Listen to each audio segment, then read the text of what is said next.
Assalamualaikum warahmatullahi wabarakatuh. Hai adik-adik semuanya, bagaimana kabarnya hari ini? Semoga kita semuanya masih dalam keadaan sehat walafiat. Sebelum memulai video pembelajarannya, marilah kita awali video pembelajaran ini dengan membaca lafal basmalah bersama-sama. Bismillahirrahmanirrahim. Nah adik-adik, dalam video pembelajaran kali ini, kita akan membahas tentang kisah keteladanan Nabi Muhammad SAW.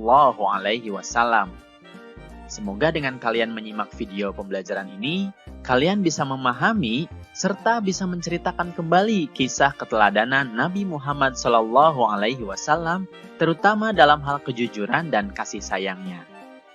Oke, sekarang kita akan lihat video pembelajaran berikut ini.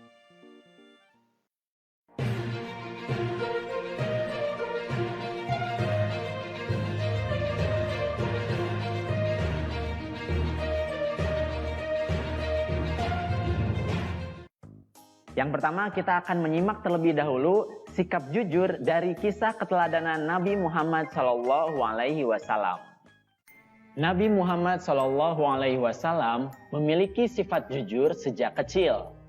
Pada saat Nabi Muhammad SAW masih muda, Nabi mengikuti pamannya berdagang ke negeri Syam. Beliau berdagang dengan jujur, tidak pernah mengurangi berat timbangan, menyampaikan kelebihan dan kekurangan barang dagangannya kepada pembeli, serta menyampaikan keuntungan sesuai dengan yang didapatkannya kepada majikannya. Pada saat usia Nabi Muhammad SAW menginjak 35 tahun, Nabi Muhammad SAW bersama-sama dengan orang-orang Quraisy diminta untuk memperbaiki Ka'bah. Ketika pembangunan sudah sampai ke bagian Hajar Aswad, bangsa Quraisy berselisih tentang siapa yang mendapatkan kehormatan untuk meletakkan Hajar Aswad ke tempatnya semula. Pada akhirnya mereka sepakat menunjuk Nabi Muhammad SAW sebagai orang yang tepat untuk melakukan hal tersebut. Rasulullah pun kemudian menyarankan suatu jalan keluar yang sebelumnya tidak terpikirkan oleh mereka. Beliau mengambil selembar selendang, kemudian Hajar Aswad itu diletakkan di tengah-tengah selendang tersebut. Beliau lalu meminta seluruh pemuka kabilah yang berselisih untuk memegang ujung-ujung selendang itu.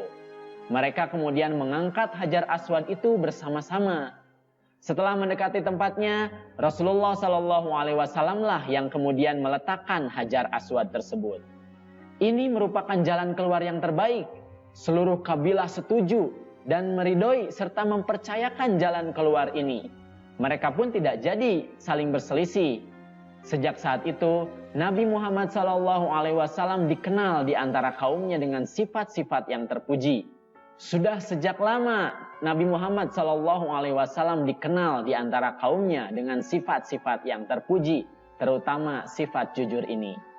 Para sahabat dan pengikutnya sangat menghormati dan mencintai Nabi Muhammad SAW, sehingga beliau diberi gelar Al-Amin, yang artinya adalah orang yang dapat dipercaya.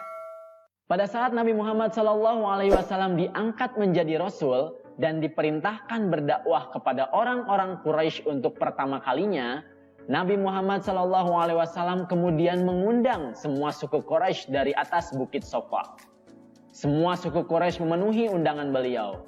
Setelah semua berkumpul, Nabi Muhammad SAW berkata dengan penuh percaya diri, "Apa pendapat kalian jika